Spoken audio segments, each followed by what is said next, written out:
Salve amigos do canal Detetives Vascaínos, simbora com mais um boletim para falar de Vasco.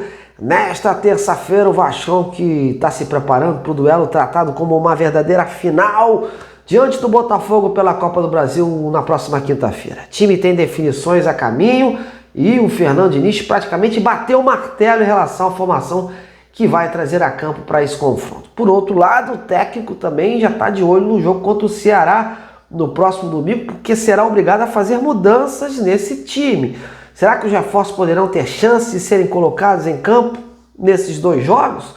Bom, vou te contar mais detalhes desse cenário e te situar em relação ao pensamento do Diniz sobre isso. Vou dar um panorama rápido também sobre o nosso adversário de quinta, que hoje treinou no estádio do duelo contra o Vasco e tem convivido aí com algumas ausências e dúvidas importantes para essa partida. Mas já te coloco a par dessas questões, mas antes, aquele pedido especial de sempre, deixa sua fortalecida no canal, larga o like, compartilhe o conteúdo, seja mais um inscrito aqui do Detetives e dê essa sua moral ao trabalho jornalístico.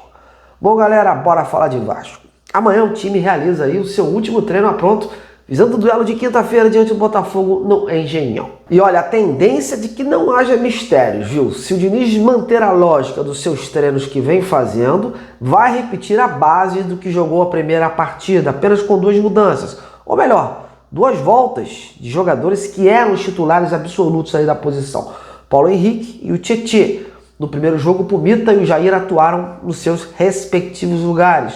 O Jair agora está lesionado e o Pumita volta à condição de reserva porque o PH é o titularíssimo da posição.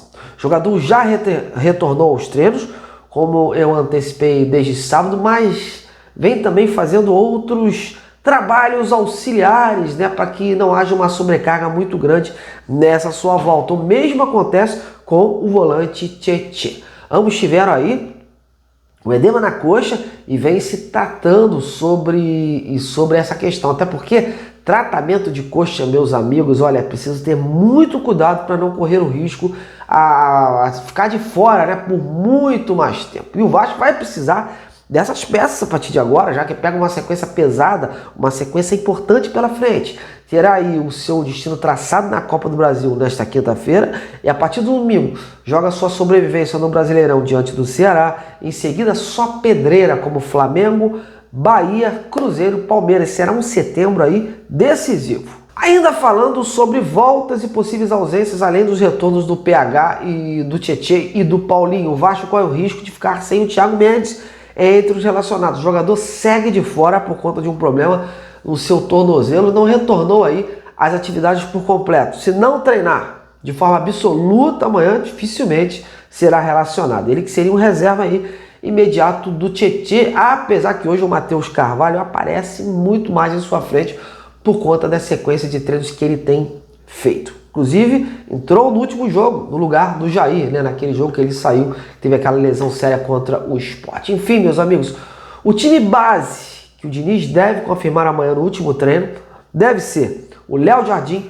o Paulo Henrique, o Hugo Moura, o Lucas Freitas e o Lucas Piton, o Barros, o Tietê, Coutinho e o Nuno, o Ryan e Verratti. Como vocês viram, uma zaga sem Cuesta e Robert Renan. Sobre o Cuesta, já era notório que ele ficaria de fora porque ele não foi inscrito nessa fase. Só vai jogar na próxima, caso o Vasco passe aí e jogue contra o Bahia ou o Fluminense. Mas ele deve ser o titular no domingo, já que o Hugo Moura está suspenso contra o Ceará. Com isso, nem de volante ele vai poder atuar.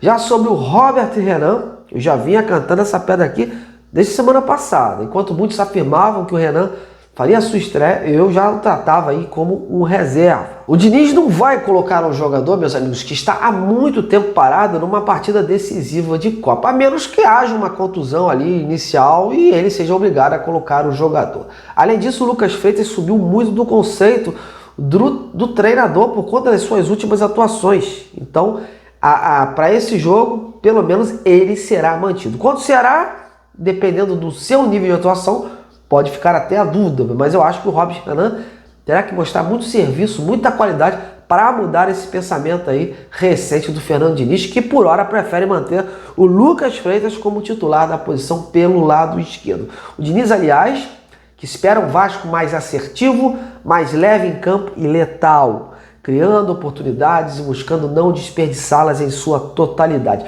Todos no clube estão cientes do nível de dificuldade que vai tomar conta dessa partida, mas o Vasco ano passado mesmo já conseguiu vencer e vencer bem o próprio Botafogo do Engenhão em outras oportunidades. Lógico que na ocasião o time era outro, o campeonato era outro, mas no fim a vitória é que fica valendo. E há essa confiança de que o Vasco pode sim conquistar este triunfo, a ver se será no tempo normal ou na disputa de pênaltis. A gente espera, óbvio, que seja no tempo normal, sem penalidades. O Diniz reiterou, inclusive, meus amigos, a sua preocupação com o ataque do Botafogo e com as bolas altas na área do Vasco. Ele treinou exaustivamente esses fundamentos, esse tipo de jogada nos treinamentos desde que voltou aí da pausa e criando aí também essas situações de jogo. Ele não quer o Vasco sofrendo de forma desnecessária e também sabendo jogar sem a bola.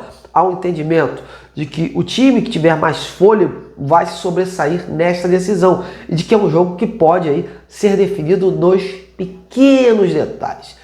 É esperado ao longo do jogo que atletas como o Matheus França e o Andrés Gomes sejam usados aí para dar mais velocidade no ataque, caso o time precise usar isso como arma para reverter algum quadro negativo no jogo e desestabilizar também o Botafogo.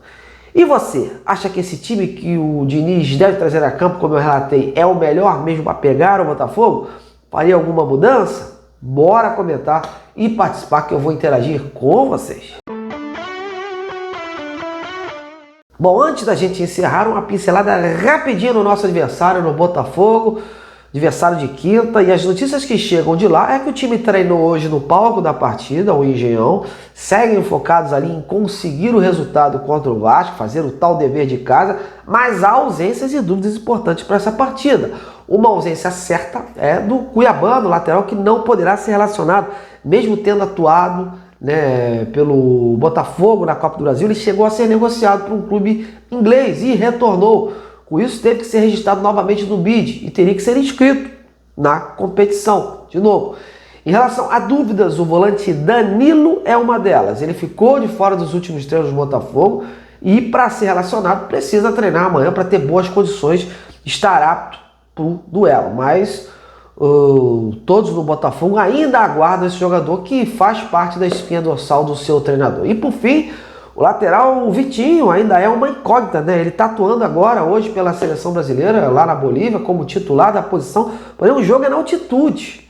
A ver quais condições ele vai chegar aqui amanhã para poder aí estar inteirinho para essa partida de quinta-feira à noite. Mas todos no Botafogo também têm essa confiança de que ele vai jogar contra o Vasco. No mais, meus amigos, o time segue com as mesmas peças que atuaram contra o Vasco no primeiro jogo. Bom, galera, é isso aí. Essas são as principais informações do Vasco. Um tiquinho assim do Botafogo, nosso adversário, pelo menos para não passar aí batido. E vamos esperar aí que tudo dê certo, que o jogo de quinta-feira aí seja um divisor de águas e o Vasco consiga aí a sua classificação, que seria de vital importância, não só para esta competição, como chance de título, como também para dar um upgrade no Campeonato Brasileiro, né? Uma nova direção, porque o Vasco está lá embaixo, ainda está coladinho ali no Z4 e precisa, né? Precisa parar com essa situação encardida e precisa voltar a pontuar de forma importante e alçar voos mais altos no próprio Brasileirão. Vamos aguardar. Bom, é isso. Amanhã a gente está de volta. Muito boa noite para todos e até lá.